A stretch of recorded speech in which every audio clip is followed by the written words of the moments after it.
ఈ లోకంలో ఉన్న వాళ్ళకి ఆ బెంగ లేదు.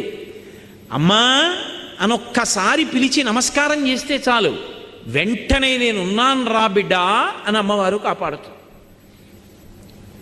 మీకు నేను ఒక మాట చెప్తే మీరు ఆశ్చర్యపోతారు. ఈ శ్లోకం ఎంత శక్తివంతమో తెలుసా? మీరు తప్పించుకోలేనంత పెద్ద ఉపద్రవం వెంట తరిమేస్తుంటే వెనకాతల ఏం చెయ్యాలో తెలియనప్పుడు ఈ శ్లోకం జరిగితే చాలా రక్షిస్తుంది అమ్మవారు. అంత శక్తివంతం.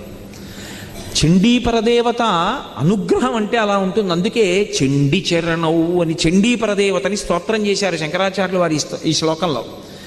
అటువంటి అమ్మవారి పాదాలు పట్టుకుంటే సంస్కారవంతం చేస్తుంది మనస్సు.